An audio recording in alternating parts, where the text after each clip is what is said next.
তারপরে বলছে যে আমি মানুষ সৃষ্টি করেছি, তাদেরকে বুদ্ধিও দিয়েছি, তাদেরকে কামভাবও দিয়েছি, বলি সুবহানাল্লাহ। তো আল্লাহ পাক আমাদেরকে কত সুন্দরভাবে বানিয়েছে। আল্লাহ পাক সূরা আসরের 2 নম্বর আয়াতে বলছে ইন্নাল ইনসানা লাফি খুস, নিশ্চয় মানুষ ক্ষতির দিকে।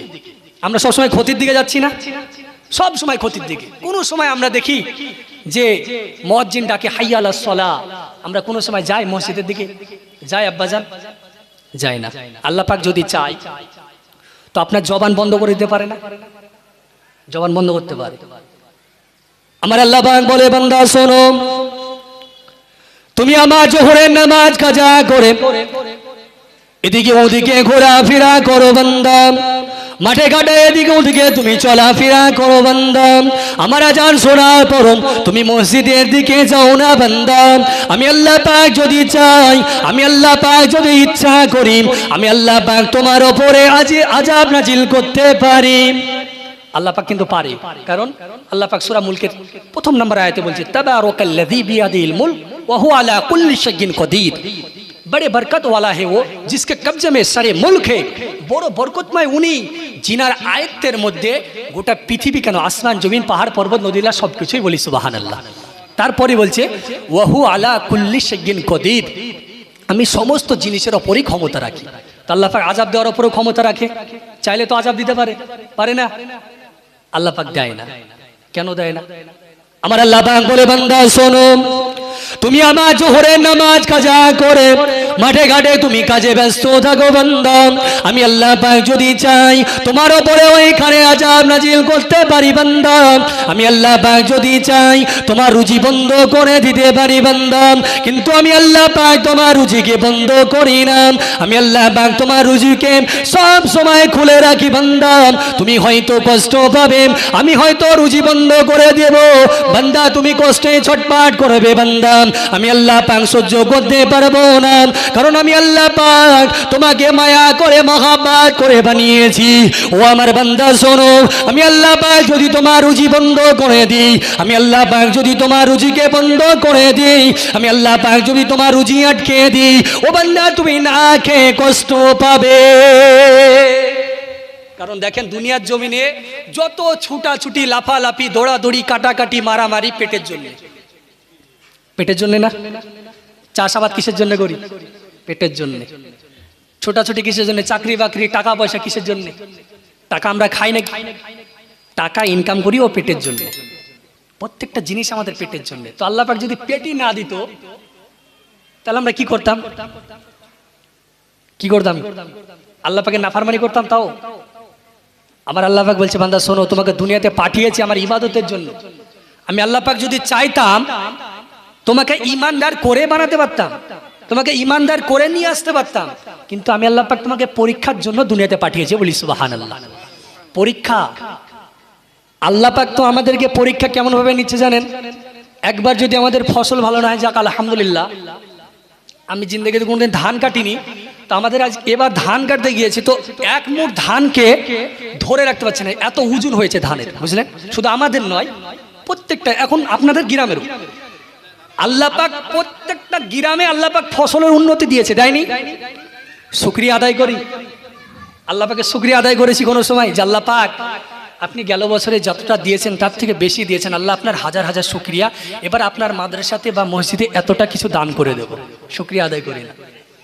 শুকরিয়া না আদায় করার কারণে আমাদের ওপরে এত পারিশান, এত আমরা বাধার মধ্যে, মুসলমান এত মার খাচ্ছে।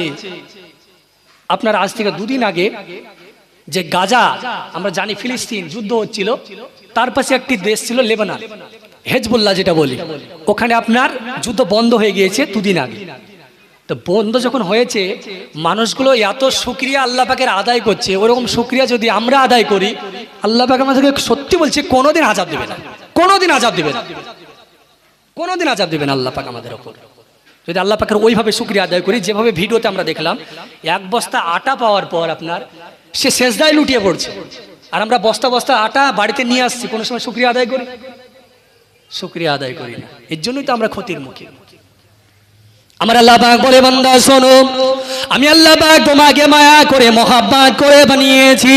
ও আমার বান্দা শোনো, আমি আল্লাহ পাক যদি চাইতাম তোমাকে আমি আল্লাহ পাক দুনিয়াতে ধ্বংস করে দিতে পারতাম। তুমি আমার নাফরমানি করার কারণে আমি আল্লাহ পাক তোমার উপরে আযাব দিতে পারতাম, কিন্তু আমি আল্লাহ পাক আযাব দিই না। কেন জানো? কারণ আমি আল্লাহ পাক হলাম রহমান এবং রহিম। আল্লাহ পাক রহমান রহিম, কতটুকু রহমান কতটুকু রহিম। আমরা নিজের দিকে, আমি নিজের উদাহরণ দিয়ে বলছি। আমার আব্বা এবং আমার আম্মা যান মাদ্রাসার পড়ার জিন্দগিতে খাওয়া দাওয়ার অনেক কষ্ট, খাওয়া দাওয়ার অনেক কষ্ট। তো বলে যত টাকা লাগবে বলবে, আমি দিয়ে দেব। কেন বাবা? ছেলের মহাব্বতে, ভালোবাসায়। তা আল্লাহ পাক বলছে আমি মা বাপকে 99 ভাগের 100 ভাগের 1 ভাগ দয়া মা বাপকে দিয়েছি, বলি সুবহানাল্লাহ। আর 99 ভাগ আমি আল্লাহ পাক আমার কাছে রেখেছি, বলি সুবহানাল্লাহ। তো আল্লাহ পাক তো আমাদেরকে মা বাপ জন্ম দিয়েছে, আর আমার আল্লাহ পাক তিনার কুদরতি হাত দ্বারা আমাদেরকে বানিয়েছে। তো আল্লাহ পাক আমাদেরকে কত মহব্বত করে, কত মহব্বত করে। আল্লাহ পাকের নাফরমানি করতে করতে আমরা আজ এত নাশুকরানি হয়ে গেছি, শুকরিয়া আদায় করি না। আমার আল্লাহ পাক কেমন ভাবে সূরা নাবার মধ্যে নিয়ামতের চর্চা করছে দেখবেন একটু। আমার আল্লাহ পাক বলে, শোনো বান্দা, তোমার জন্য আমি কি করেছি জানো? আমার আল্লাহ পাক বলে, আলাম নাজআলিল আরদা মিহাদা। আমি আল্লাহ পাক তোমার জন্য এই জমিনকে বিছানার মতো বিছিয়ে দিয়েছি, বলি সুবহানাল্লাহ। আল্লাহ বলছে বিছানার মতো। এই নিয়ে একটা কথা হয়েছিল আপনার সোশ্যাল মিডিয়াতে, হিন্দুরা প্রশ্ন করেছে, বুঝলেন? বলছে আল্লাহ দূর থেকে দেখেছে, ওর জন্য পৃথিবী দেখতে পায়নি, তার জন্য বলেছে যে পৃথিবীর জমিনকে আল্লাহ পাক বিছানার মতো বিছিয়েছে। পৃথিবী তো গোল, পৃথিবী গোল, তাই বলছে। তো গোল তো বিছানা কাকে বলি আমরা? যেটা পাতা থাকে সেটাই তো বিছানা বলি। এই মূর্খদেরকে কে বোঝাবে? এই মূর্খদেরকে কে বোঝাবে বলুন? আমার আল্লাহ পাক বলছে, বান্দা শোনো, যালিকাল কিতাবুল লা রাইবা ফি। এর মধ্যে কোনো ভুল তো দূরে থাক, সন্দেহ পর্যন্ত করো না। তুমি ভুল ধরবে কিভাবে আমার আল্লাহ পাকের? আমার আল্লাহ পাক তোমাকে তো নিখুঁত ভাবে তৈরি করেছে, তুমি নিজের ভুলটাকে ধরতে পারো না। আল্লাহ পাকের ভুল কিভাবে ধরবো আমরা? ধরতে পারবো? পারবো না। আমার আল্লাহ পাক কোরআনের মধ্যে বলেন, আলাম নাজআলিল আরদা মিহাদা। ও আমার বান্দা শোনো, আমি আল্লাহ পাক তোমার জন্য জমিনকে বিছানার মতো বিছিয়ে দিয়েছি। ও আমার বান্দা শোনো, আমি আল্লাহ পাক যদি চাইতাম এই জমিনকে তোমার জন্য খাড়া করে রাখতে পারতাম, পারতো না? আমার আল্লাহ পাক বলে, বান্দা শোনো, আমি আল্লাহ পাক জমিনকে বিছানার মতো বিছিয়েছি। এই জমিনে তুমি বড় বড় বিল্ডিং বানাবে, বড় বড় অট্টালিকা বানাবে, এই জমিনে তুমি চাষাবাদ করবে বান্দা। এই জমিন কোনো সময় লড়াচড়া করবে না, এই জমিন কোনো সময় খেলাধুলা করবে না, এই জমিন কোনো সময় লড়াচড়া করবে না। কেন কি করেছি জানো? আমার আল্লাহ পাক বলে, ওয়াল জিবাল আউতাদা। আমি আল্লাহ পাক এই জমিনের জন্য বড় বড় পাহাড়কে খিল করে দিয়েছি। বলুন না সুবহানাল্লাহ। এতে সুবহানাল্লাহ বলবেন তো আপনার ঈমান তাজা হয়ে যাবে। তাজা হবে না? কারণ আল্লাহ পাকের যদি শুকরিয়া আদায় করি, আল্লাহ পাকের যদি গুণচর্চা করি, আল্লাহ পাকের যদি আমরা সৃষ্টির দিকে লক্ষ্য করি, আল্লাহ পাক বলেছেন যে, একটি কিতাবের মধ্যে পড়ছিলাম, যে ব্যক্তি আল্লাহ পাকের সৃষ্টির রহস্য নিয়ে গবেষণা করবে, একটি গাছকে ধরে নেন, আল্লাহ পাক এই গাছ থেকে একটা বীজ থেকে তৈরি করলো, তার দুটি পাতা হলো, তার ডাল হলো, এতগুলো পাতা হলো, সে ফল দিচ্ছে, খাচ্ছি, ছায়া দিচ্ছে, হাওয়া দিচ্ছে, এটা থেকে শ্বাস প্রশ্বাস চালাচ্ছে। আল্লাহ বলছে, যে আমার সৃষ্টিকে এইভাবে নিয়ে গুণচর্চা করবে, আমি আল্লাহ পাক সারা রাত্রি নফল নামাজের পড়ার মতো সব দান করবো, বলি সুবহানাল্লাহ। তো আল্লাহ পাকের সৃষ্টির গুণচর্চন করা, ওয়াজ শোনা, সুবহানাল্লাহ বলা, আলহামদুলিল্লাহ বলা, এটাও আমার আল্লাহ পাক অনেক সওয়াব দিয়ে থাকে। শুধু নামাজ, আচ্ছা বলুন তো, নামাজ পড়ে কেউ বলতে পারবে যে আমার নামাজ কবুল হয়ে গেছে? বলতে পারবে? কারো ক্ষমতা আছে যে আমার নামাজ কবুল হয়ে গিয়েছে? পুরো জিন্দেগির মধ্যে আমার আল্লাহ পাক এক ওয়াক্ত নামাজের হিসাব নেবে, জানেন? এক ওয়াক্ত নামাজ যদি আপনার আল্লাহ পাকের দরবারে কবুল হয়, তো ওই এক ওয়াক্ত নামাজ ওর কারণে আপনি জান্নাতে যাবেন। আর আমার আল্লাহ পাক এই কারণেই আপনার পুরো জিন্দেগিতে, পুরো জীবনে নামাজকে ফরজ করেছে। আল্লাহ পাক কোন সময় আপনার ওই এক ওয়াক্ত নামাজকে আল্লাহ পাক কবুল করবে, আল্লাহ পাক সেই ভালো জানে, বলি সুবহানাল্লাহ। তার জন্য আমার আল্লাহ পাক সারা জিন্দেগিতে নামাজকে কোনো সময় কাজা করতে নিষেধ করেছে, নামাজ পড়তে বলেছে। কিন্তু আমরা আল্লাহ পাকের এত নাফরমানি করি, আল্লাহ পাকের এত নাশুকরিয়া করি, আল্লাহ পাকের যে আমাদের নিয়ামত দিয়েছে নিয়ামতগুলো আমরা চর্চা করি না, দেখি না। শুধু আলেমরা কোরআন পড়বে তা নয় আব্বাজান, আলেমরা শুধু কোরআন পড়বে কেন, আলেমরা শুধু হাদিস পড়বে কেন? আপনি বাংলা পড়া জানেন, আপনি কাঞ্জুল ইমান নেন, শানে নুজুল নেন, আপনি আয়াতটা কেন নাজিল হলো, আল্লাহ পাক কি কারণে নাজিল করলো, কোন অবস্থায় নাজিল হলো, সবগুলো দেওয়া আছে। একটা মানে আলা কোরআন মাজিদের দাম 1000 টাকাও হবে। আপনার সময় যখন হবে একটু ওযু করে বসে যান। আমি আমার অন্তর থেকে বলছি, আপনি যদি আল্লাহ পাকের কোরআনের আয়াতের ব্যাখ্যা মানে পড়েন আর ওই মানে পড়ার পর শানে নুজুলগুলো পড়েন, আল্লাহ পাক আপনার ঈমানকে তাজা করে দেবে, বলি সুবহানাল্লাহ। আপনি মনে করবেন এটা আমি আল্লাহ পাকের সঙ্গে কথা বলছি। আমার আল্লাহ পাক এমন ভাবে নিয়ামত দিয়েছে। আমার আল্লাহ পাক বলে, বান্দা শোনো, এই জমিনের ওপরে আমি বড় বড় পাহাড়কে দিয়ে এই জমিনকে লড়াচড়া করতে মানা করেছি। এই জমিন ওই দিন লড়াচড়া করবে, এই জমিন ওই দিন খেলাধুলা করবে। আমি আল্লাহ পাক যেদিন কিয়ামতের নিশানি শুরু করে দেব, আমার আল্লাহ পাক বলে, ইজা জুলজিলাতিল আরদু জিলজালাহা। আমি আল্লাহ পাক যখন কিয়ামতের নিশানি আরম্ভ করে দেব, আমি আল্লাহ পাক যখন কিয়ামতের নিশানি শুরু করে দেব, আমি আল্লাহ পাক ওই সময়ে জমিনকে থরথর করে কাঁপিয়ে দেব। জমিন কাঁপবে। আল্লাহ বলছে, জমিনকে যে আমি খিল করেছি, এই জমিনও কেঁপে যাবে। কবে? ইজা জুলজিলাতিল আরদু জিলজালাহা। যখন আল্লাহ পাক কিয়ামতের নিশানি শুরু করবে, তো এই জমিন আপনার থরথর থরথর করে কাঁপতে থাকবে, বলি সুবহানাল্লাহ। আচ্ছা, ভূমিকম্প যদি আমাদের গ্রামে হালকা টাচ দিয়ে যায়, তো কি মনে হয়? মাথাটা পুরো ঘুরিয়ে দেয়, ঘুরিয়ে দেয় না? বড় বড় বিল্ডিং ধসে পড়ে যায়। তো আল্লাহ বলছে, থরথর করে কাঁপিয়ে দিব জমিনকে। তো সেদিন আমাদের বিল্ডিং গুলো থাকবে? থাকবে আব্বাজান? থাকবে না। তো আমার আল্লাহ পাক বলছে, ইয়া আইয়ুহাল্লাযীনা আমানু কু আনফুসাকুম ওয়া আহলিকুম নারা। তুমি নিজে বাঁচো এবং তোমার আহলেগণকে বাঁচান। আমি আপনাদেরকে ওয়াজ করছি। একজন আমাকে কাল বলছে যে ওয়াজ শুনতে খুবই ভালো লাগে। আচ্ছা, ওয়াজ শুনে খুব ভালো লাগার জিনিস নাকি আমল করা জিনিস? আব্বাজান, আমল করা জিনিস।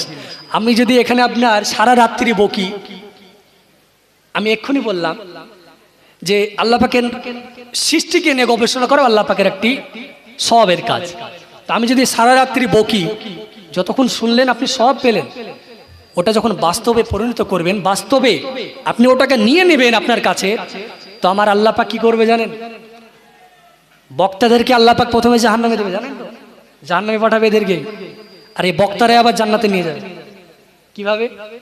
এই যে আমি বক্তব্য দিচ্ছি, আমার দ্বারা আল্লাহ না করুক, একজন আমার আল্লাহ পাক যদি কবুল করে নেয়, আমার এই বক্তা দ্বারা একজন মানুষ যদি হিদায়াত হয়ে যায়, একজন মানুষ যদি ইসলামের পথের দিকে আসে, তো আমার আল্লাহ পাক ওই মানুষের কারণে কিয়ামতের দিনে ওর ওসিলা করে জান্নাতে দিবে, বলি সুবহানাল্লাহ। তো আমলে পরিণত করতে হবে, আমল করতে হবে। আমার আল্লাহ পাক তারপরে হজের প্রথম আয়াতে বলছে, হে মানব জাতি, তোমরা আল্লাহ পাককে ভয় করো। তো আল্লাহ পাককে ভয় তো শুধু মুসলমানরা করে, শুধু মুসলমানরা তো করে। কারণ বেলডাঙ্গার দিকে দেখুন, বেলডাঙ্গা দিকে কিছুদিন আগে কি হলো? আল্লাহ পাককে গালি দেওয়ার জন্য দাঙ্গা হলো না? তো এখন যুবকরা কি বলছে জানেন?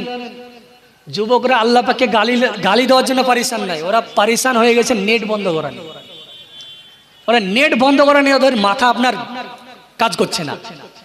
আপনার ওই মাদ্রাসা থেকে যখন আসলাম, তখন আপনার ওই ডোমকুলে এক জায়গায় এসেছি, তো বসে আছি, তো একটা ছেলে আপনার ভিপিএন একটা অ্যাপ, ওটাকে নদিয়া থেকে কানেক্ট করে নিয়ে এসেছে, বুঝলেন, নেট চালানোর জন্য। ওই ভিপিএন কে কানেক্ট করে নিয়ে এসে ডোমকুলে নেট চালাচ্ছে। মানে ওর নেট লাগবেই, যাই হয়ে যাক নেট লাগবে। কিন্তু আল্লাহ পাকের ব্যাপারে যে গালি দিচ্ছে, এর ওপরে আমাদের কোনো মাথা ব্যথা নেই, এই জন্য তো আমরা মার খাচ্ছি। আচ্ছা, আপনি যদি আল্লাহ পাককে না ভালোবাসেন, আল্লাহ পাককে যদি না ডাকেন, আল্লাহ পাককে যদি না স্মরণ করেন, আল্লাহ পাক আপনাকে স্মরণ করবে? আবার আল্লাহ পাক সূরা বাকারার মধ্যে বলছে, ফাজকুরুনি আযকুরুকুম ওয়াশকুরুলি ওয়ালা তাকফুরুন। হে বান্দা, তুমি আমাকে স্মরণ করো, আমি আল্লাহ পাক তোমাকে স্মরণ করব, বলি সুবহানাল্লাহ। আচ্ছা বলুন তো, যে ব্যক্তিকে আল্লাহ পাক নিজে স্মরণ করবে, ওই ব্যক্তির ভয় আছে? আর কোনো ভয় আছে? কারণ আল্লাহ পাক যদি তাকে স্মরণ করে, তো তার না এ জগতে ভয় না পরজগতে ভয়। কারণ আমার আল্লাহ পাক কোরআন মাজিদে বলে দিয়েছে, আলা ইন্না আউলিয়া আল্লাহি লা খাউফুন আলাইহিম ওয়া লা হুম ইয়াহজানুন।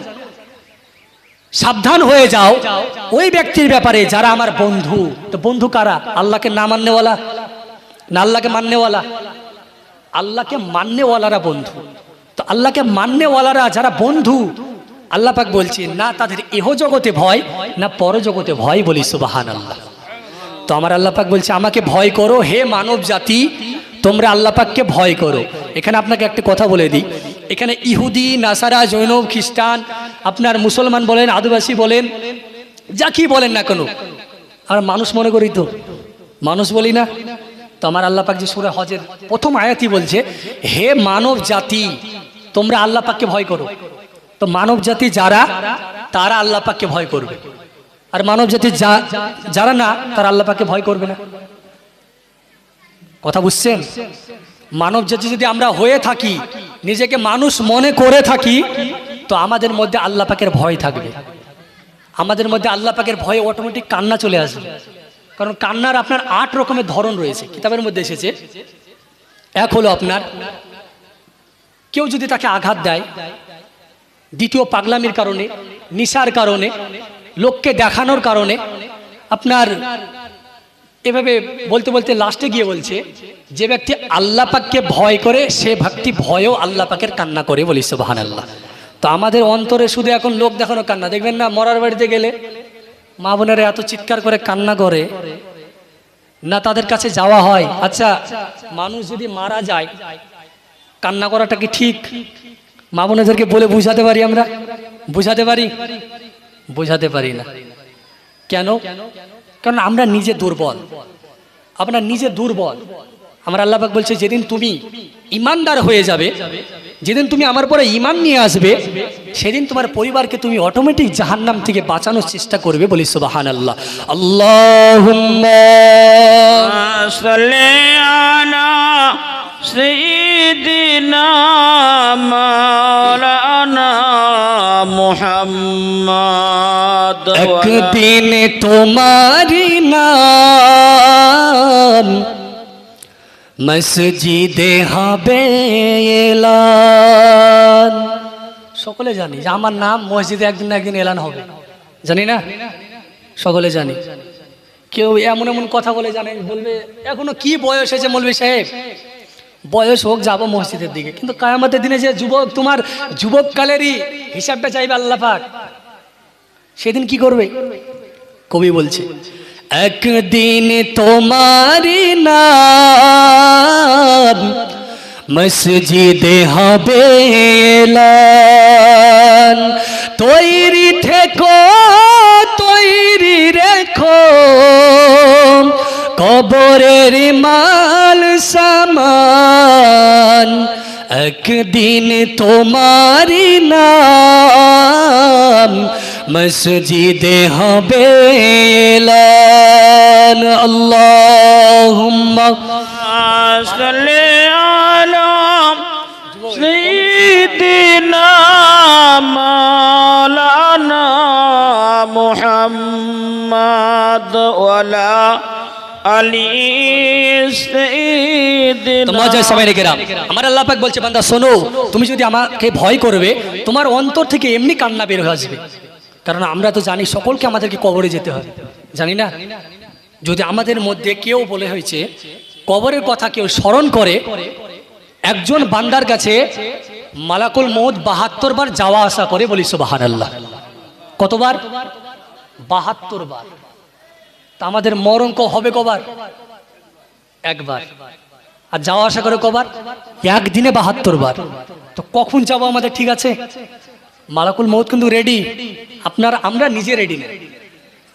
আমরা আনরেডি হতে হতে কবে যে আনরেডির অবস্থায় চলে যাব, সেদিন কবরে গিয়ে আনরেডি অবস্থাতে সওয়াল জবাব হবে, তখন কি করবো আমরা? আমাদেরকে দুনিয়াতে থাকা অবস্থাতে আল্লাহ পাকের জাহান্নামের ভয়ে কান্না করতে হবে। কারণ কিতাবের মধ্যে এসেছে জাহান্নাম কেমন ভয়ঙ্কর। বাবা আপনাদেরকে একটু বলে দিই, আমরা সকলে জানি যে আল্লাহ পাক জাহান্নাম তৈরি করেছে, কিন্তু জাহান্নামের পা কয়খানা জানি আমরা?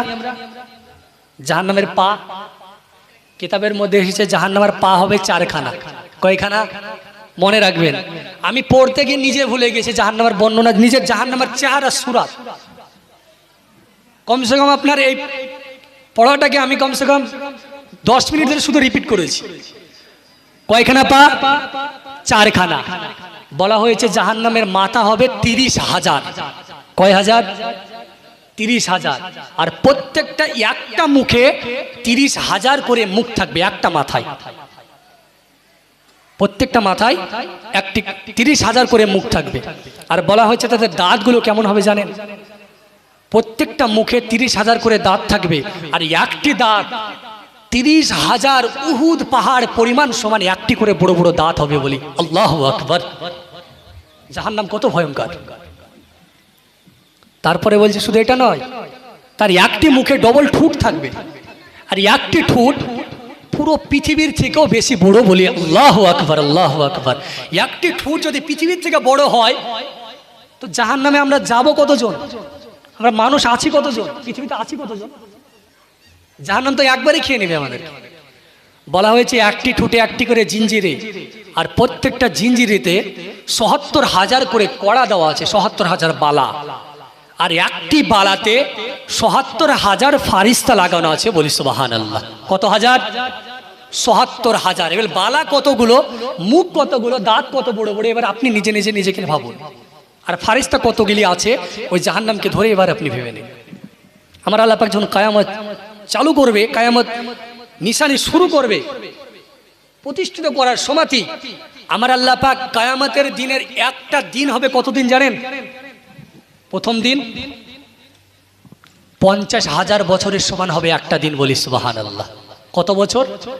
50,000 বছরের সমান হবে কিয়ামতের দিন একটা দিন।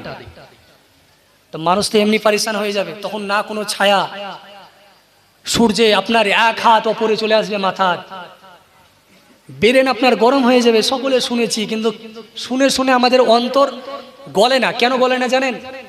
কারণ আমাদের মধ্যে আল্লাহ পাকের ভয় নেই, জাহান্নামের ভয় নেই। যদি জাহান্নামের ভয় থাকতো, আল্লাহ পাকের আযাবের ভয় থাকতো, তোমরা অবশ্যই এই যে জালসা দিচ্ছি আমরা, এখানে এতটা মানুষ থাকতো না, এর থেকে বেশি মানুষ হতো।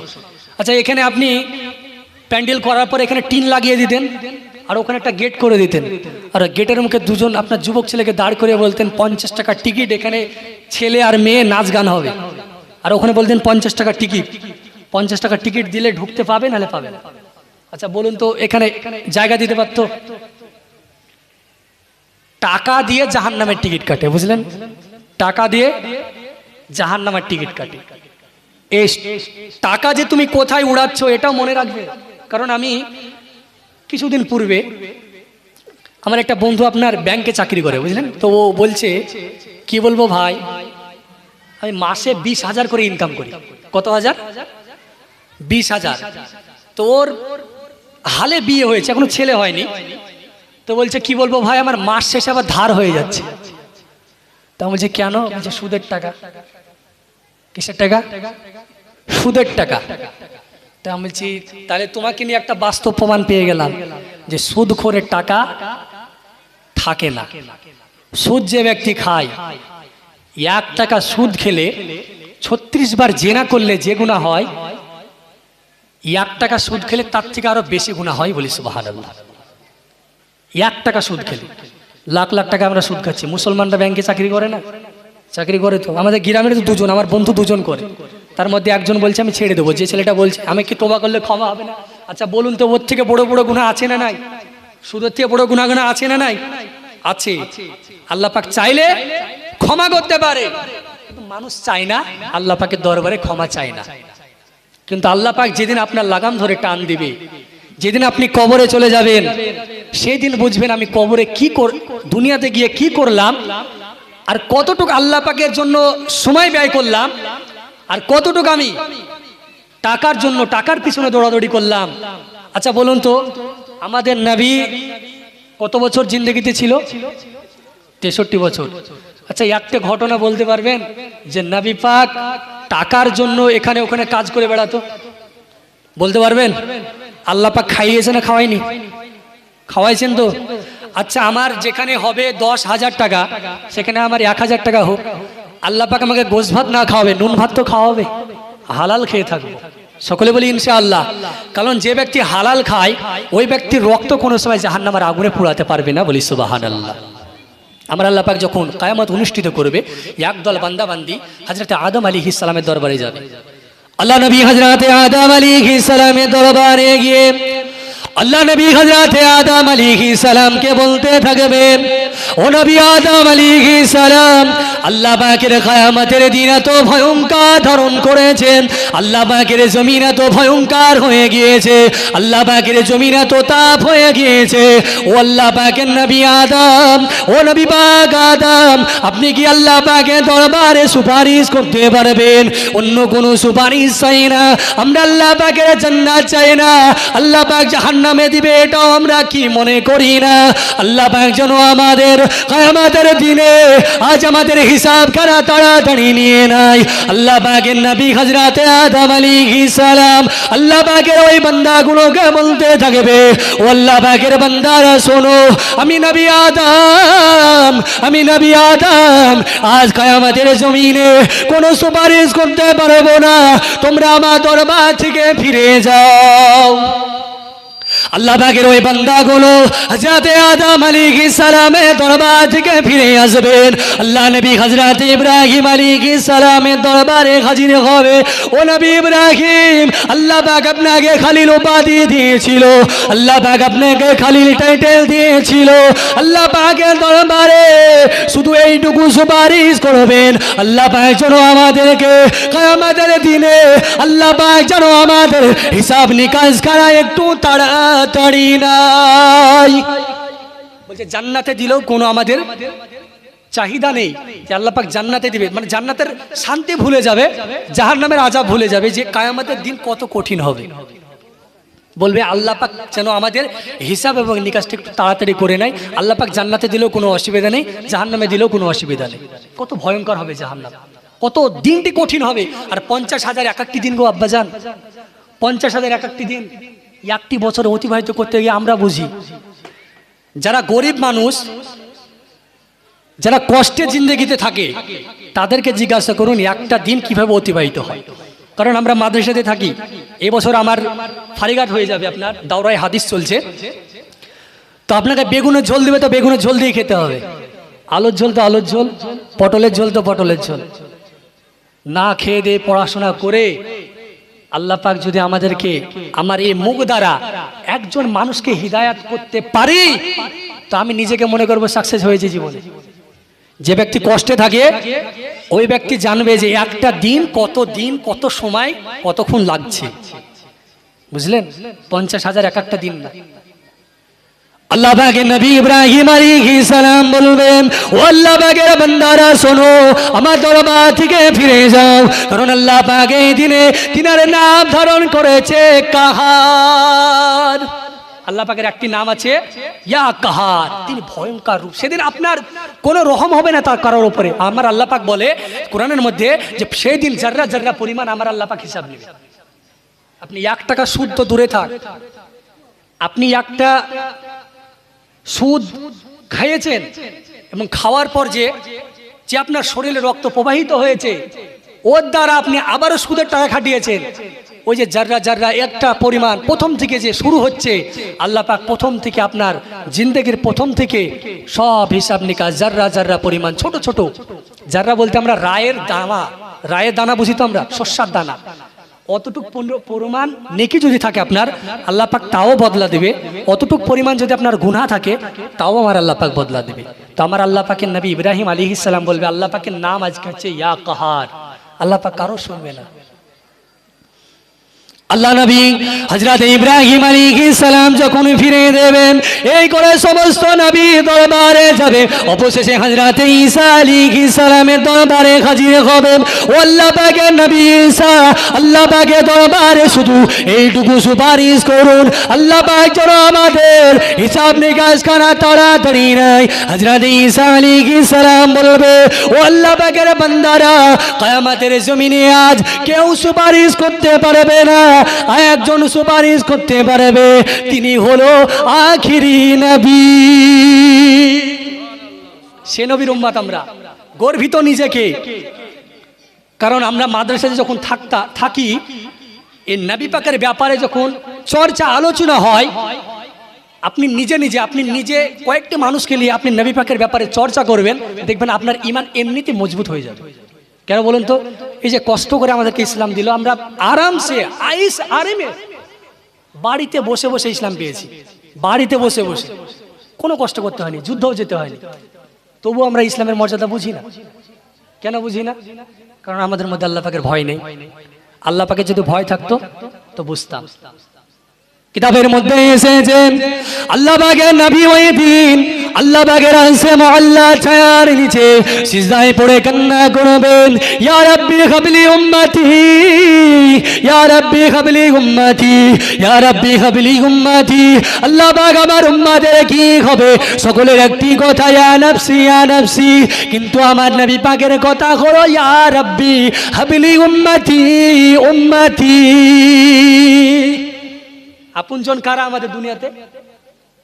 মা, বাবা, ভাই, বোন, দ্বিতীয়, চতুর্থ, আপনার পঞ্চমে গিয়েও বন্ধু। এই যুবকরা আবার এমন বন্ধু করছে, বুঝলেন, যে এমন বন্ধু যে বন্ধু হয়ে বন্ধু জাহান্নামের দিকে নিয়ে যাচ্ছে, বন্ধু হয়ে জেনার দিকে নিয়ে যাচ্ছে, বন্ধু হয়ে হারামের দিকে নিয়েছে। তো কেমন বন্ধু ভাই? কেমন বন্ধু? বন্ধু হবে এমন, আল্লাহ পাক বলে, আল্লাহ নবী বলেছেন, যে ব্যক্তির ওপরে দুনিয়াতে যার যত মহাব্বত থাকবে আমার আল্লাহ পাক কিয়ামতের জমিনে তার সঙ্গে তার হাসন নাসর করবে, বলি সুবহানাল্লাহ। তো আমাদের যদি মহাব্বত আমাদের নবী পাকের সঙ্গে থাকে আর নবী পাকের সঙ্গে যদি আমাদের হাসন নাসর হয়, জাহান্নামে যাব? জাহান্নামে যাব না। আর যুবক, তুমি যদি প্রেম প্রীতি ভালোবাসার দিকে জড়িয়ে তোমার বন্ধুর দিকে টাইম দাও আর কিয়ামতের দিনে যদি তার উপরে তোমার বেশি মহাব্বত থাকে, তো ওই জাহান্নামী বন্ধুর সঙ্গে হাসন নাসর হলে কোথায় যাবেন? জাহান্নামে যেতে হবে। তো চায়ের দোকানে আড্ডা মারি আমরা কাদের সঙ্গে?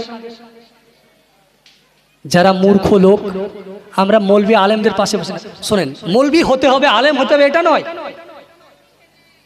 আপনার বাড়িতে একজন আলেম তৈরি করে নেন। কেননা আমার আম্মাজান কি বলছে জানেন? আমার আম্মাজান একটা ছাগল বিক্রি করে দিয়েছে। তো বিক্রি করার পরে বলছে ঠগা হয়ে গেছে, দিব না। তাই বলছি, মা মশলা কি জানো? মশলা কি আছে? বিক্রি করে দেওয়ার পরে যদি তুমি না দাও, অন্যজনের কাছে বিক্রি করো, গুনাহগার হয়ে যাবে। আবার মা উঠে বলছে, বাড়িতে মৌলবি তৈরি করা ভুল হয়েছে নাকি? মৌলবি তৈরি করা ভুল হয়েছে নাকি? কারণ আমি আমার আম্মাজানকে আমি নিজে বলছি, কারো পাড়ার কোনো কথা আমি বাড়িতে গাইতে দিই না।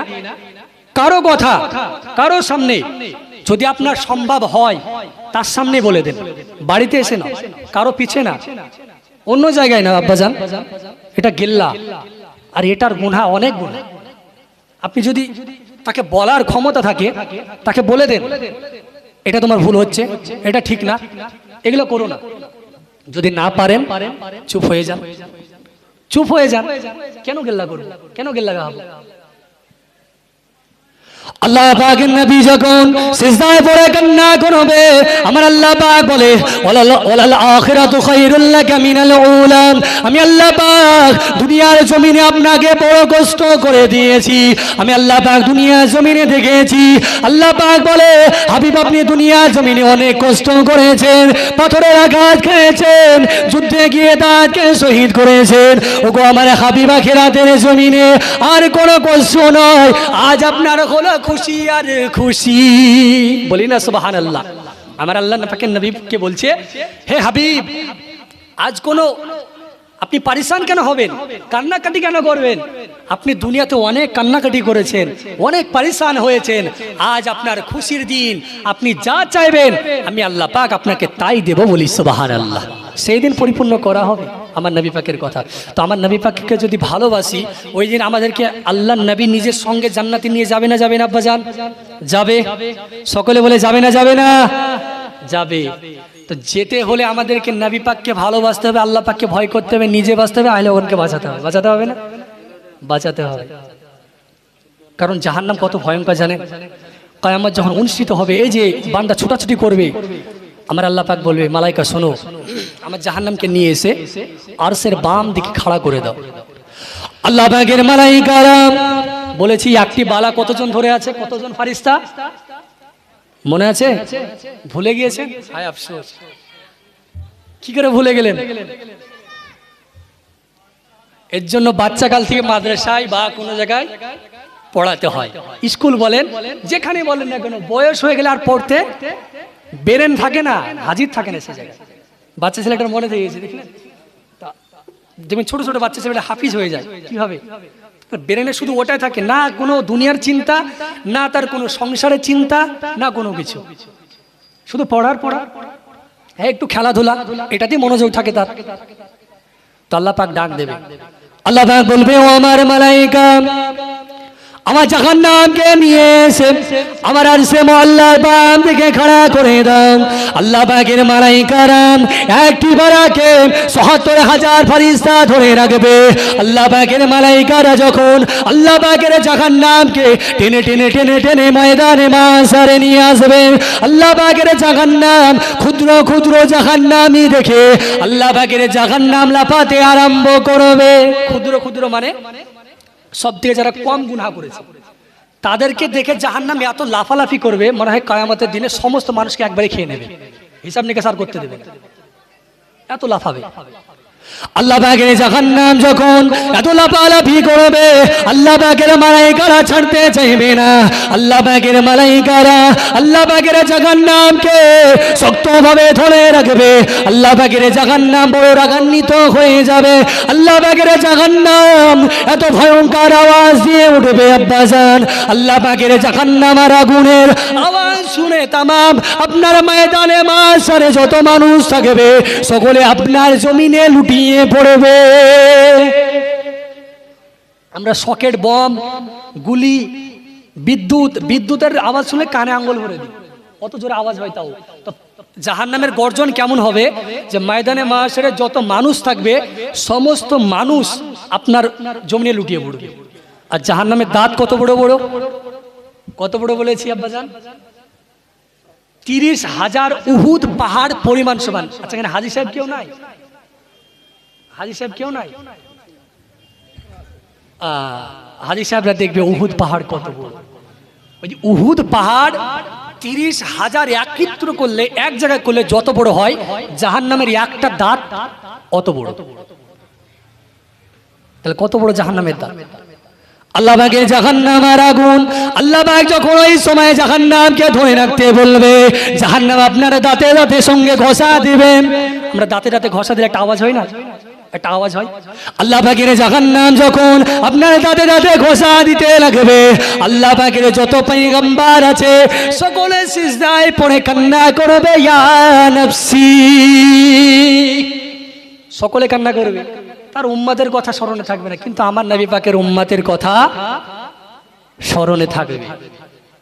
কারণ কাফেরদের কথা বলা হয়েছে যে জাহান্নামকে যখন আপনার জাহান্নামে যখন ঘোষণা করা হবে, কাফের আপনার জাহান্নামের দিকে যখন দৌড় দিবে, তো ফারিস্তারা আপনার জাহান্নামে যারা বান্দা কাফির তাদের মুখ দিয়ে জিঞ্জিরে ভরবে আর পায়খানা রাস্তা দিয়ে বের করবে। জিঞ্জিরাটা কেমন?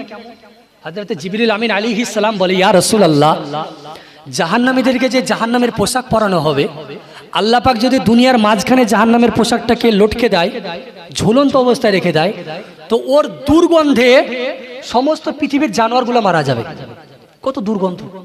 আর আমাদেরকে গায়ে পরিয়ে দেওয়া হবে, পোশাক পরে আসে, একটু ঘামিয়ে গেলে আপনার আতর লাগিয়ে আপনার একটু সেন্টেন করে গাত পাকে দেখে নি, তাও বলে যে তোর গা দুর্গন্ধ করছে, একটু দূরে সা।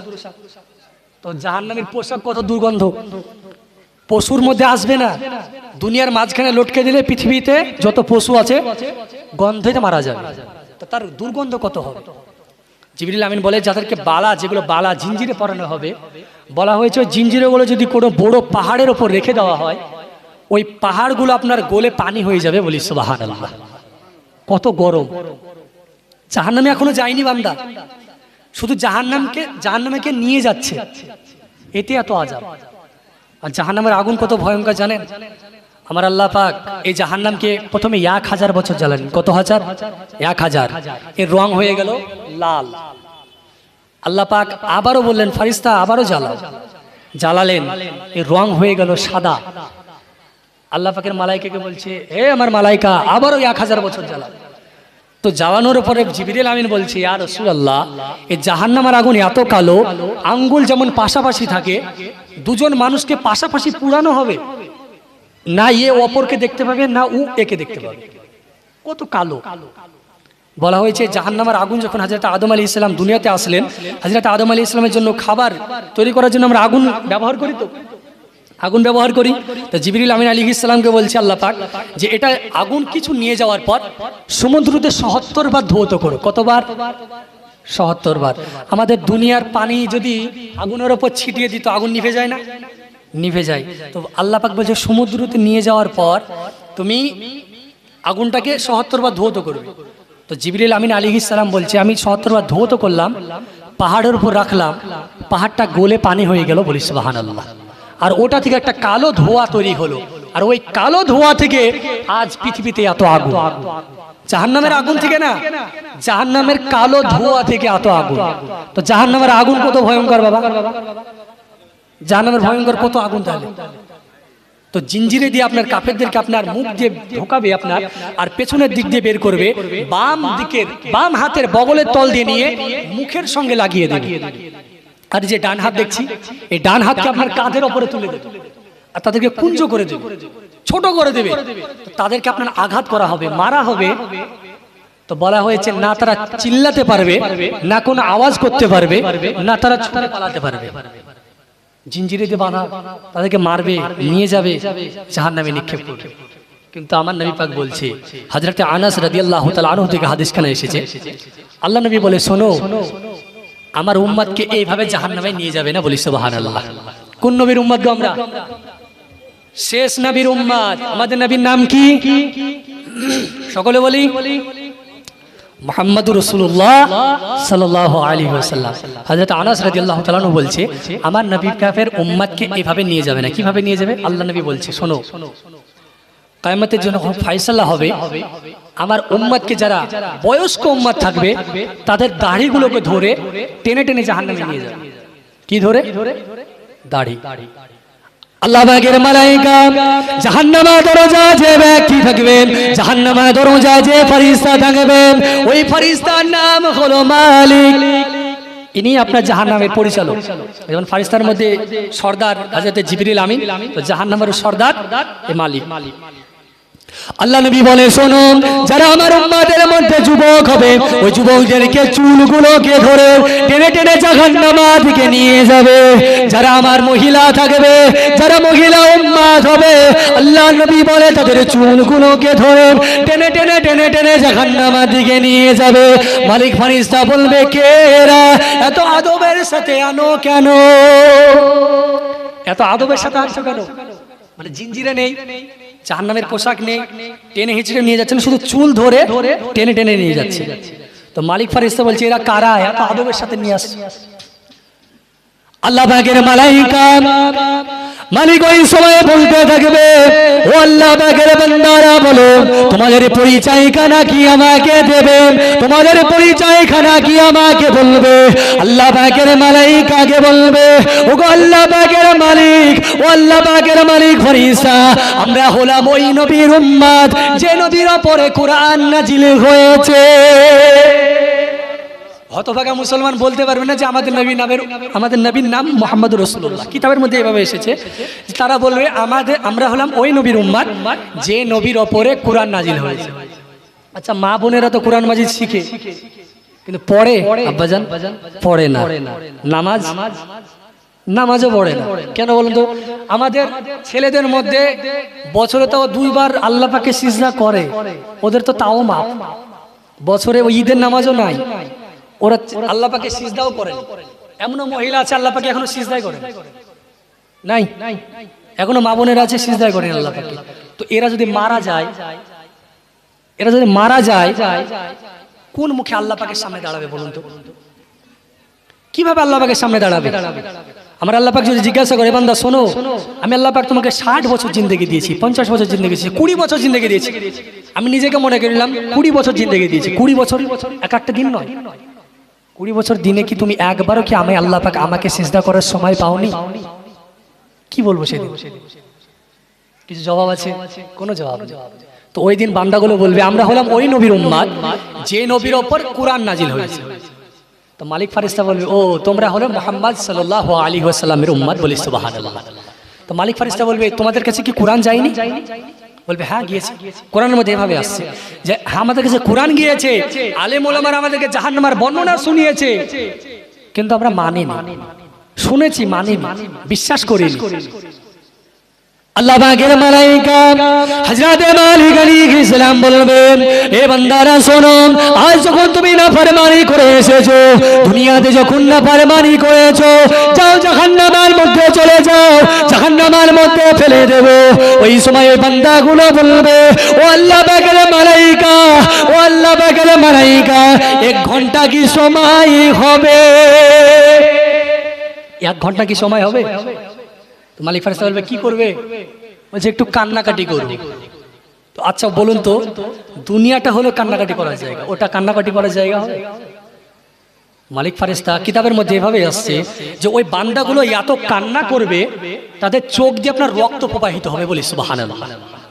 আল্লাহ পাকের মালাইকা ওই সময় বলতে থাকবে, ও আল্লাহ পাকের বান্দারা শোনো, এই কান্নাটার যদি অর্ধেক পরিপূর্ণ, অর্ধেক যদি তুমি পরিপূর্ণ ভাবে আল্লাহ পাকের দুনিয়াতে আল্লাহ পাকের ভয়ে কান্না করতে, আজ তোমাকে আমার আল্লাহ পাক জাহান্নামাই দিত না।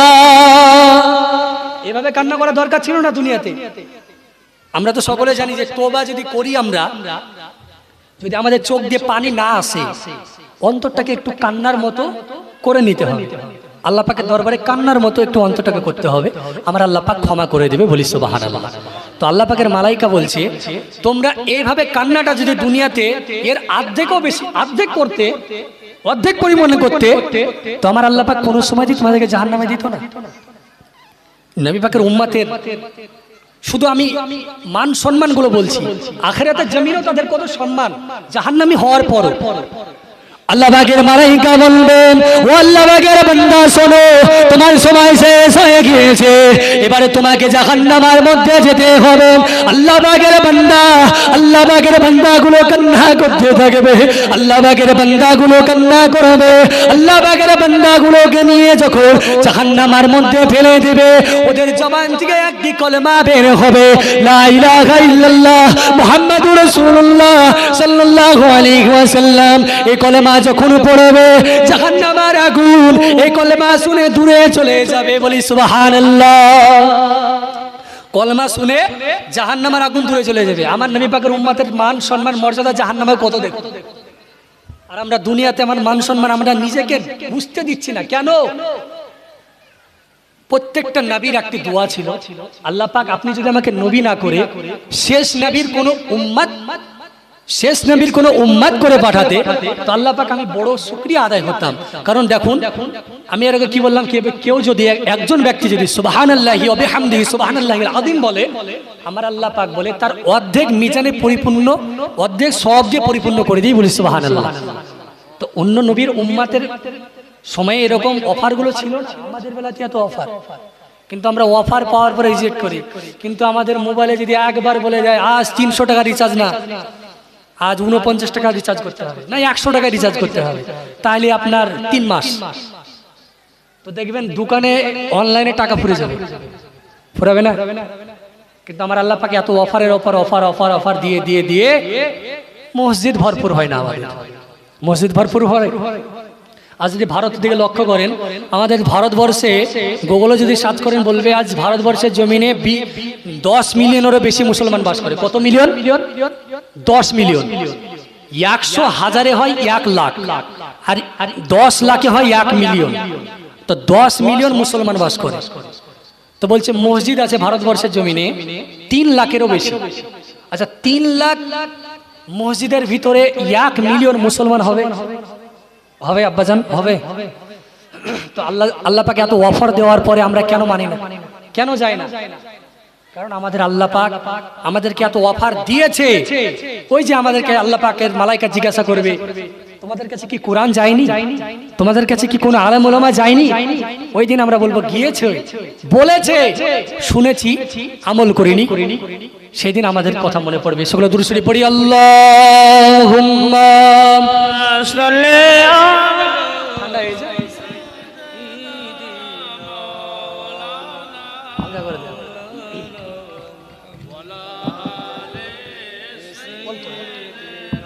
অল্প করে ফেলেন না,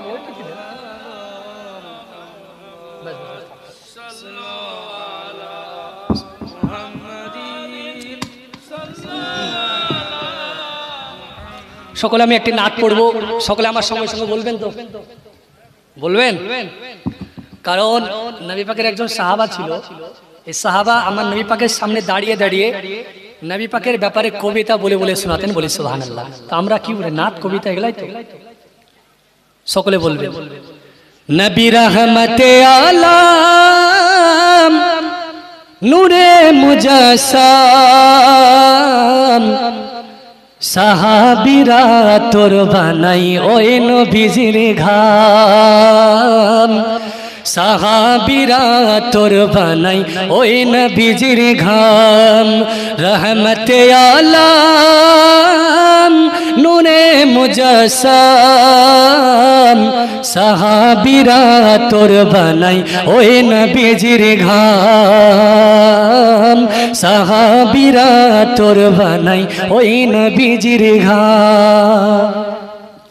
শোনো মানো জানো কেমন আমার নবীজি, যাহার পাগল চন্দ্র সূর্য তারকারাজি। বলি না সুবহানাল্লাহ।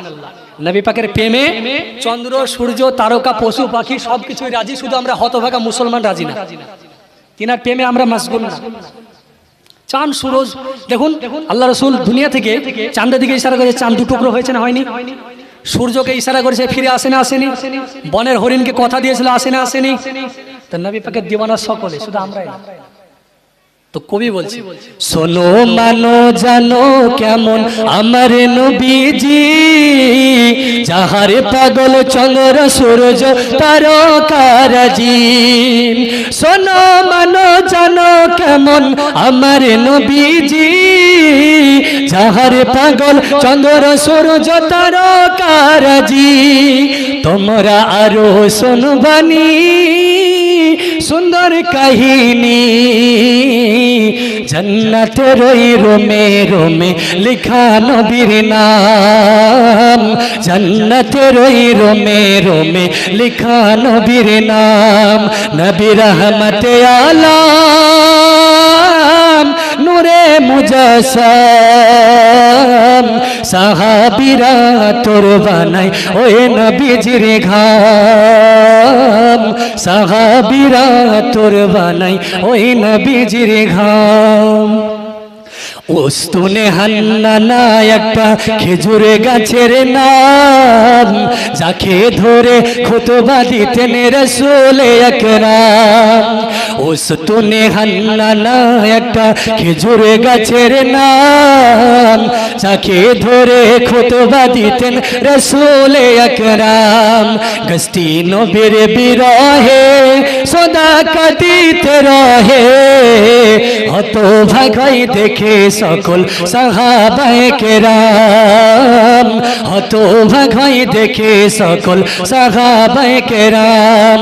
নবী রহমতে আলম নূরে মুজাসসাম সাহাবীরা তোর বানাই ওই নবীজির ঘাম, সাহাবীরা তোর বানাই ওই নবীজির ঘাম। আল্লাহুম্মা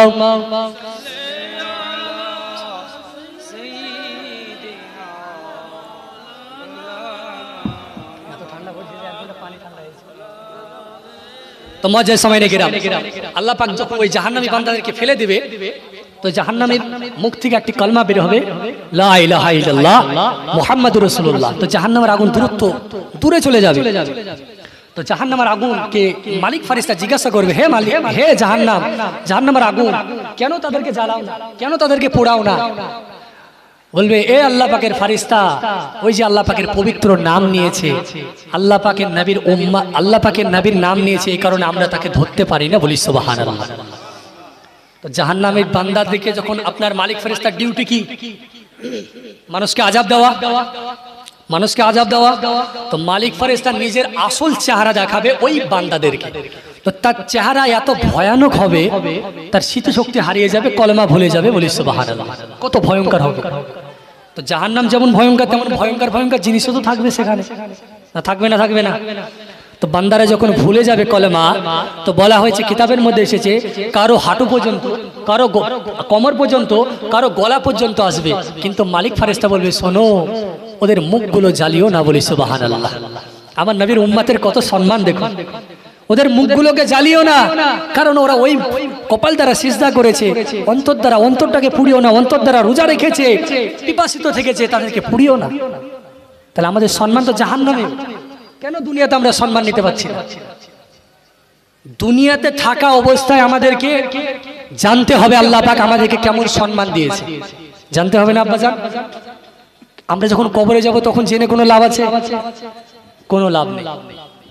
কারণ জাহান্নামী বান্দাগুলো যখন তারা ওই বান্দাগুলো, যে বান্দাগুলোকে ওই জাহান্নামের আগুন গ্রাস করে নেবে, ওরা দেখতে পাবে যে জান্নাতি বান্দা যারা, ওরা ভালো মন্দ খাচ্ছে, সুন্দর সুন্দর পোশাক পরে আছে, ওদেরকে বলতে থাকবে হে জান্নাতীরা তোমরা আমাদেরকে কিছু খাবার দাও, একটু পানি পান করার জন্য একটু পানি দাও। তখন ওই জান্নাতীগুলো কি বলবে জানেন? ক্বালু ইন্নাল্লাহা হারামাহুমা আলাল কাফিরিন, বলি সুবহানাল্লাহ। ক্বালু তারা বলবে ইন্নাল্লাহা নিশ্চয় আল্লাহ হারামাহা হারাম করেছে কাফিরদের জন্য। কাফির কারা? যারা আল্লাহ পাকের নাফরমানি করে তারা। আমরা মনে করি না কাফির মানে হিন্দু, জৈন, খ্রিস্টান, ইহুদি, নাসারা, এরাই। কাফির শব্দের অর্থ হলো অস্বীকারী। কি? অস্বীকারী। কাফির আমরা মনে করি কাফির মানে কঠিন ব্যাপার। কাফির মানে অস্বীকারী। তো অস্বীকার আমরা মুসলমানের মধ্যে অনেকজন অস্বীকার করে না, অনেকজন অস্বীকার করে না, তো অস্বীকারীকে তো আল্লাহ পাক কাফির বলেছে। তো জান্নাতি বান্দাগুলো বলবে শোনো তোমাদেরকে আমার আল্লাহ পাক জান্নাতের খাবার দাবার, পোশাক এবং পান করা আমার আল্লাহ পাক হারাম করে দিয়েছে, বলি সুবহানাল্লাহ। তো হারাম করেছে কেন? হারাম করেছে কেন? কারণ তো আছে। কারণ একটি, কারণ আমরা দুনিয়াতে থাকতে আমল করি। জান্নাতি বান্দাগুলো বলবে শোনো আমার আল্লাহ পাক আমাদের কাছে ওয়াদা করেছিল তোমরা নামাজ পড়ো, রোজা রাখো, হজ করো, যাকাত দাও। আমার আল্লাহ পাকের কথা অনুযায়ী আমরা সেগুলো আমল করেছি, বাস্তবে সেগুলো পরিচালিত করেছি। এই কারণে আমার আল্লাহ পাক আমাদের আল্লাহ পাকের কথা অনুযায়ী তিনার ওয়াদাবদ্ধ হয়ে তিনি আল্লাহ পাক আমাদেরকে জান্নাত দিয়েছে, বলি সুবহানাল্লাহ। কিন্তু তোমরা আল্লাহ পাকের নাফরমানি করেছো, আল্লাহ পাকের অস্বীকার করেছো আল্লাহ পাকের হুকুমকে, এই কারণে তোমাদেরকে আল্লাহ পাক জাহান্নামের মধ্যে পোড়াচ্ছে। কিন্তু আমাদেরকে জাহান্নামের মধ্যে আমরা যখন যাব, আল্লাহ নবীর উম্মতদেরকে যখন জাহান্নামে ফেলে দেওয়া হবে, নবী পাকের উম্মতকে আযাবে অত সহজে গ্রাস করতে পারবে না। তো আমরা তো এখনো আযাবের মধ্যে গ্রেফতার হইনি। দুনিয়াতে আমরা আযাবের মধ্যে গ্রেফতার হয়েছি? হইনি। কেন? আমার আল্লাহ পাকের নবী দোয়া করে দিয়েছে, আল্লাহ পাক আমার গুনাহগার উম্মত যতই গুনাহগার হোক না কেন, যতই গুনাহ করুক না করো, আল্লাহ পাক আপনি কোন সময়তে, কোন সময়ের জন্য আল্লাহ পাক আপনি যেন আমার উম্মতের উপর ডাইরেক্ট আযাব দিবেন না, বলি সুবহানাল্লাহ। এই কারণে আমাদের উপরে আযাব আসে না, নাহলে আমরা কবে ধ্বংস হয়ে যেতাম। যেভাবে আমাদের মুসলমানের মধ্যে জেনা ব্যভিচারী এগুলো বেড়েছে, জেনা ব্যভিচারী বাড়েনি, কারণ এখন স্মার্ট মোবাইল হয়ে গেছে, বুঝলেন? স্মার্ট মোবাইল বুঝি তো? কারণ আমাদের মাদ্রাসাতে একটা নিয়ম চালু করা আছে যে রাবিয়া এদের ওপরে যারা থাকবে তারা মোবাইল নিয়ে যেতে পারবে। কারণ আপনার বড় বড় কিতাব, এই কিতাবের নোট, যারা গরিব মানুষের ছেলে তারা তো কিতাবের নোট কিনতে পারবে না। তো আপনার কিছু এমবির দ্বারাতে কিন্তু এই নোটটাকে মোবাইলের মধ্যে চলে আসে, বুঝলেন? তো মোবাইলটা যারা ভালো কাজের জন্য ব্যবহার করবে তাদের জন্য ভালো, ভালো না তাদের জন্য ভালো। যারা খারাপ কাজের জন্য ব্যবহার করবে তাদের জন্য খারাপ। তো জেনাকারীকে আমাদের সমাজে এখন জেনা বেড়েছে না বাড়েনি? জেনাকারীর শাস্তি কেমন হবে জানেন? চলেন তার আগে একটা ঘটনা বলে দিই। আল্লাহ নবী হযরত মুসা আলাইহিস সালামের দরবারে একজন মহিলা আসলেন।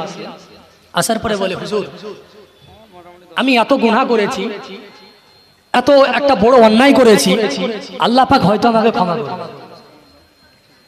আল্লাহ পাক হয়তো আমাকে মাফ করবে না। আল্লাহ নবী মুসা আলাইহিস সালাম বলে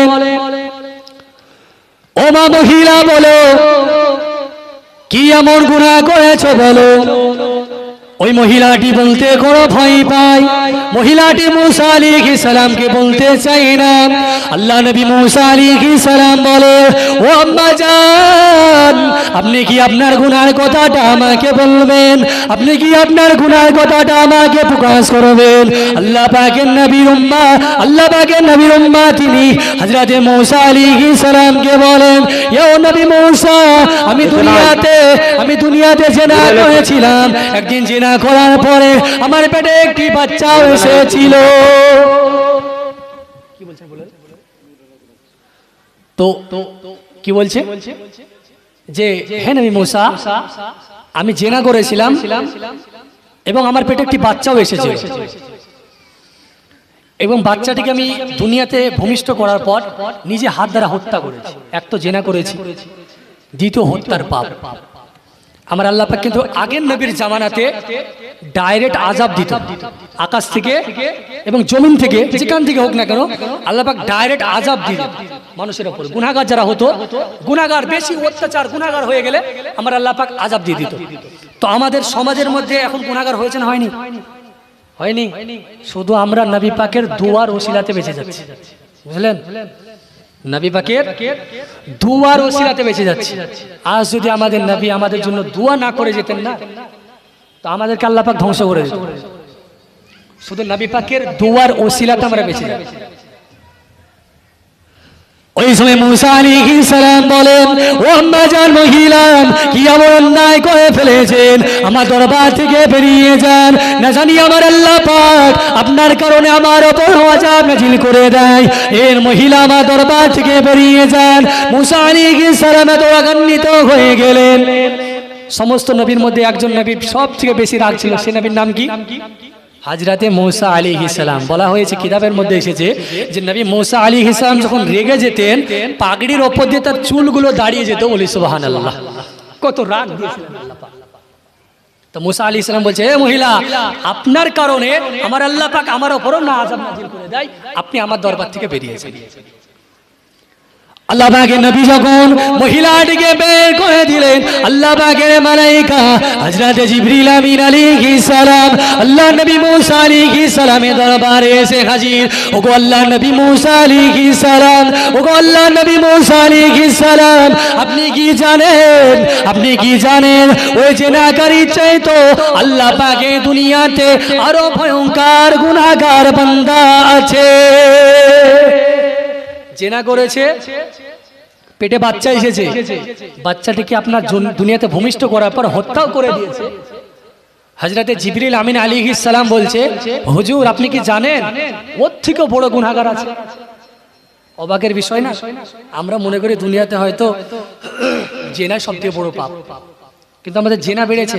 জেনার ব্যাপারে আমি জাহান্নামের বর্ণনা বিস্তারিত দেব, যে জেনাকারীর শাস্তি কেমন হবে, তাদেরকে কয়টি আযাব দুনিয়াতে দেওয়া হবে, কয়টি আযাব আখিরাতে দেওয়া হবে। তো মুসা আলাইহিস সালাম বলছে, এর থেকেও কি গুনাহগার বান্দা আছে?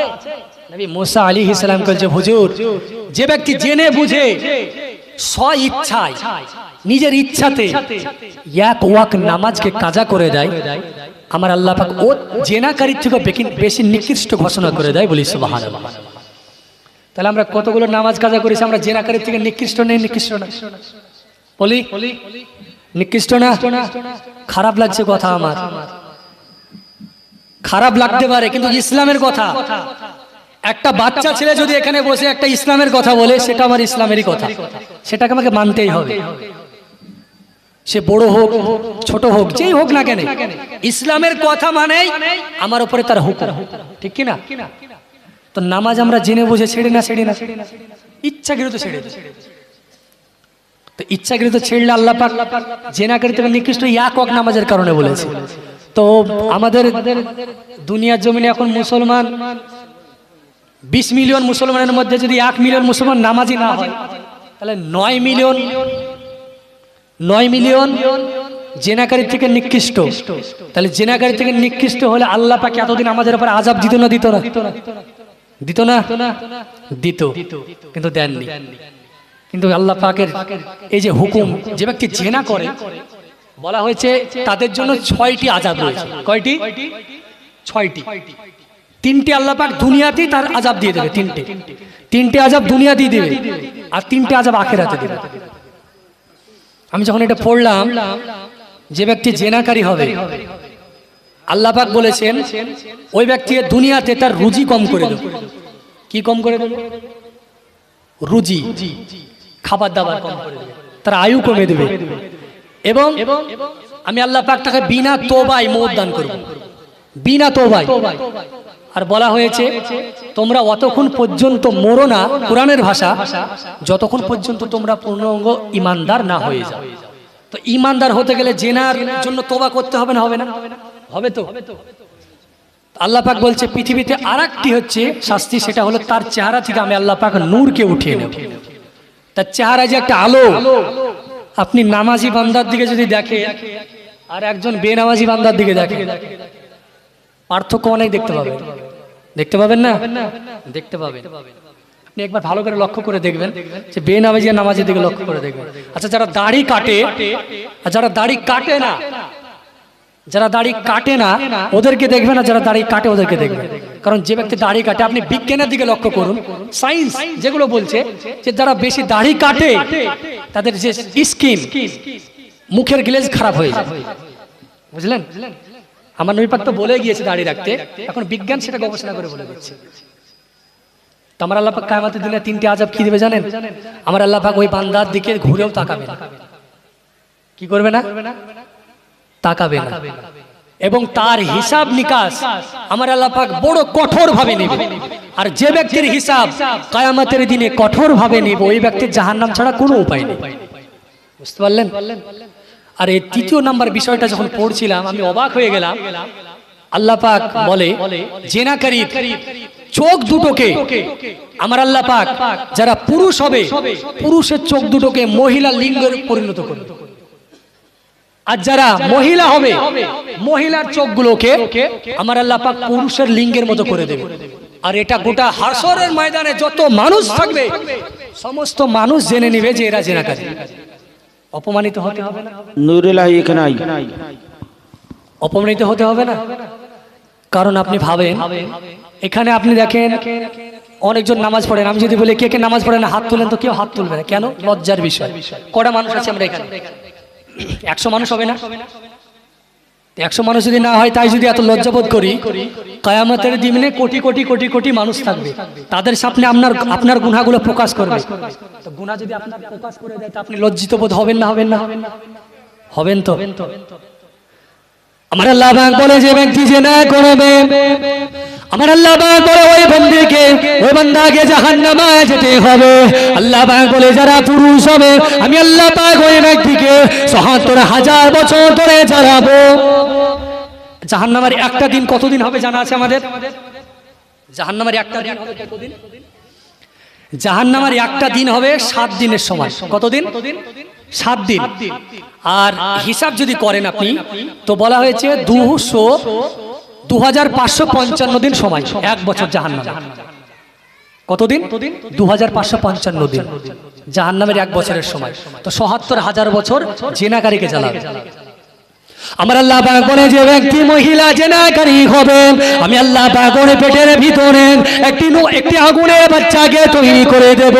ওই বাচ্চাটি আপনার এত বড় হতে আরম্ভ করবে, বড় হতে লাগবে, বাচ্চা প্রসবের জন্য ছটফট করবে, মহিলাটি ছটফট করতে থাকবে, এত কান্নাকাটি করবে, জাহান্নামীরা নিজের আযাবকে ভুলে যাবে, জাহান্নামীরা নিজের আযাবকে ভুলে গিয়ে ওর আযাবের দিকে লক্ষ্য করে থাকবে। এত আযাব কেন দেওয়া হয়? জাহান্নামের যত বান্দা থাকবে তারা নিজের আযাবকে ভুলে গিয়ে বলবে, এই এত বান্দাটা চিৎকার করছে কেন? বান্দিটা কি গুনাহ করেছে রে যে এত চিৎকার করছে? আমার আল্লাহ পাক তার পেটের ভিতরে একটা আগুনের বাচ্চা দেন, আগুনের বাচ্চা তৈরি করে। আমার আল্লাহ পাক মালাইকাদেরকে আওয়াজ করবেন, ও আমার মালাইকারা শোনো, ও আমার মালাইকারা শোনো। আমার আল্লাহ পাক মালাইকাদেরকে বলবে, 1 নয় 2 নয় ৭৭,০০০ বছর পর ওই মহিলাটার কাছে গিয়ে আপনার ফেরেশতারা হাজির হবে। ও মা মহিলা, আপনার প্রসব যন্ত্রণায় ছটফট করেন, আপনি প্রসব যন্ত্রণায় ছটফট করেন, বলা হয়েছে আপনার নুহার শিকলি দিয়ে আপনার বাচ্চাটিকে টানতে থাকবে ৭৭,০০০ বছর পর। কত হাজার? ৭৭,০০০ বছর পর ফারিস্তারা যাবে এবং যাওয়ার পরে বলবে, এই বান্দি আপনার প্রসাবের এবার সময় হয়েছে। কিন্তু সময় প্রথম থেকে চিৎকার করবে, কান্নাকাটি করবে। ফারিস্তারা বলবে এবার সময় হয়েছে। যখন তার বাচ্চাটা প্রসব হবে, আমার আল্লাহ পাক আবারও তার পেটের মধ্যে বাচ্চা দিয়ে দেবে। বলি সুবহানাল্লাহ। আযাব কত হবে? আযাব সহ্য করতে পারবো? মা বোনেদের তো মনে করছে আমরা দুনিয়ার আগুন লাড়ে লাড়ে প্র্যাকটিস আছে। কারণ দেখবেন আখাতে জাল দিতে গেলে একটু ছাকা লাগে। ছাকা তো লাগছে, কি আছে, জাহান্নামের আগুন একটু সহ্য করে নেব, কি আছে। কিন্তু মা, জাহান্নামের আগুন যে কত ভয়ঙ্কর হবে, আল্লাহ পাকের জাহান্নাম যে কত ভয়ঙ্কর হবে। আল্লাহ নবী পাকের দরবারে এক ফারিস্তা জিবরিল আমিন আলাইহিস সালাম বলে, ইয়া রাসূলুল্লাহ, আল্লাহ পাকের জাহান্নামের দিক থেকে আমি কেবলই ঘুরে আসলাম, জাহান্নামের ভিতরে না, জাহান্নামের দিকে থেকে। তো মালাইকা জিবরিল আমিন আলাইহিস সালামের নূরানি চেহারা কালো হয়ে গেছে। বলি সুবহানাল্লাহ। তো আল্লাহ নবী জিজ্ঞাসা করছে, জাহান্নাম কি অতই ভয়ঙ্কর? এতই ভয়ঙ্কর? আল্লাহ পাকের ফারিস্তা বলছে, হুজুর, তখন ওই ঘটনাটি বলছে, হুজুর, আল্লাহ পাক জাহান্নামকে 1000 বছর জ্বালালেন। আল্লাহ পাকের জাহান্নামের আগুন হলো লাল, তারপরে হলো সাদা, তারপরে হলো কালো, এত কালো, এত কালো, একজন বান্দা অপর বান্দা পাশাপাশি দাঁড়িয়ে থাকবে, তবু কেউ কাউকে দেখতে পাবে না। জাহান্নামী যারা হবে, আমার আল্লাহ পাক হিসাব নিকাশ করার পর যাদেরকে জাহান্নামে পাঠাবে, জাহান্নামের শাস্তি কেমন হবে দেখেন। আমার আল্লাহ পাক বলছে, কিয়ামতের দিনে আমার আল্লাহ পাক একদল বান্দা বান্দীকে আমার আল্লাহ পাক ঘোষণা করবেন, ও আমার বান্দা বান্দী শোনো, ও আমার বান্দা বান্দী শোনো, আমি আল্লাহ পাক দুনিয়াতে তোমাকে অনেক দিন সময় দিয়েছিলাম, আমি আল্লাহ পাক দুনিয়াতে অনেক দিন তোমাকে সময় দিয়েছিলাম, কিন্তু আমি আল্লাহ পাক কোনো সময় তোমার উপরে আযাব দেইনি বান্দা। আমি আল্লাহ পাক সব সময় তোমাকে লালন পালন করেছি, তোমাকে ছোট থেকে বড় করেছি বান্দা। আমি আল্লাহ পাক তোমার জন্য রুজি দিয়েছি, ও আমার বান্দা, তুমি আমার নাফরমানি করেছো, আজ জাহান্নামের মধ্যে চলে যাও। আল্লাহ পাকের একদল বান্দা বান্দীকে আল্লাহ পাক বলবে, যাও জাহান্নামের মধ্যে যাও। তো মালাইকারা আসার পরে ওই যে জিঞ্জিরেতে বেঁধে নিয়ে যাবে। বেঁধে যখন নিয়ে যাবে, তো আল্লাহ পাকের ওই বান্দাগুলো বলতে থাকবে, আল্লাহ পাক আপনি আমাদের উপরে রহম করুন। কিন্তু আমরা এখন বলি, আল্লাহ আমি অনেক অন্যায় করেছি। আচ্ছা, আপনি নিজে নিজে মনে মনে ভাবুন তো, পৃথিবীতে আমাদের আসা 30-40 বছর হয়ে গেল। একবার নিজের মনকে প্রশ্ন করুন যে আমি আমার আল্লাহ পাকের ভয়ে, আমি আমার আল্লাহ পাকের জন্য কতটুকু সময় ব্যয় করেছি পৃথিবীতে। 24 ঘন্টার মধ্যে মসজিদে যদি আপনি 5 ওয়াক্ত নামাজের জন্য 10 মিনিট করে নেন, তো 5-10-এ 50 মিনিট, 1 ঘন্টাও সময় লাগে না। 1 ঘন্টাও সময় লাগে না। 1 ঘন্টা যদি সময় না লাগে, ঈশার নামাজে ধরলাম 15 মিনিট, মানে 1 ঘন্টা ধরলাম, তো 24 ঘন্টার মধ্যে যদি আল্লাহ পাকের জন্য 1 ঘন্টা আমরা বের না করতে পারি, তো আমরা দুনিয়াতে আসলাম কিসের জন্য? দুনিয়াতে আমরা থেকে কি করছি? আল্লাহ পাকের জন্য যদি একটু সময় ব্যয় না করব, আল্লাহ পাকের জন্য যদি একটু সময় না খরচ করব, তো আমরা মানুষ রূপে নিজেকে স্বীকৃতি দিতে, নিজেকে পরিচয় দিতে ঘৃণা লাগবে না? কারণ আমার আল্লাহ পাক বলছে, যারা আমাকে ভয় করবে তারা হলো মানব জাতি। তো মানব জাতি যারা, তারা আল্লাহ পাককে ভয় করবে। আর যে ব্যক্তি আল্লাহ পাককে ভয় করবে, সে ব্যক্তি নামাজ ছাড়বে না। নামাজ ছাড়বে নাকি? নামাজে যখন আজান দেবে, তখনই বান্দার মনে অটোমেটিক প্রশ্ন আসবে যে আমি আল্লাহ পাকের আজান যখন শুনে নিয়েছি, আর এদিক ওদিকে না, 10টা মিনিট মসজিদে দিয়ে আসি, হাজিরা আল্লাহ পাকের দরবারে দিয়ে আসি। আমার আল্লাহ পাক আওয়াজ দেবেন, ও আমার জাহান্নামের মালাইকারা, ও আমার জাহান্নামের মালাইকারা, আমার বান্দাকে নিয়ে যাও, আমার বান্দাকে জাহান্নামের মধ্যে ফেলে দাও। নারে তাকবীর, নারে রিসালাত, নারে রিসালাত, মাসলাকে আলা হযরত, মাসলাকে আলা হযরত, দীন ইসলাম, দীন ইসলাম জলসা কমিটি বিন্দু। মজার সময় এখানে বক্তা চলে এসেছে। তো আমি আপনাদেরকে এতক্ষণ পর্যন্ত এটাই বোঝাতে চাইছি, আমার আল্লাহ পাক বলে, ইয়া আইয়ুহাল্লাযীনা আমানু কু আনফুসাকুম ওয়া আহলিকুম নারা, হে ঈমানদারগণ তোমরা নিজে বাঁচো। আমি তো নিজে বাঁচছি, আল্লাহ পাক জানে আমি কতটুকু বাঁচতে চাইছি। আমি নিজে বাঁচবো এবং আমার আহলেগণ আপনারাও, কারণ আপনারা হলেন আমার নবী পাকের উম্মত, আর আমার নবী পাকের উম্মত মানে আমার আহলেগণ।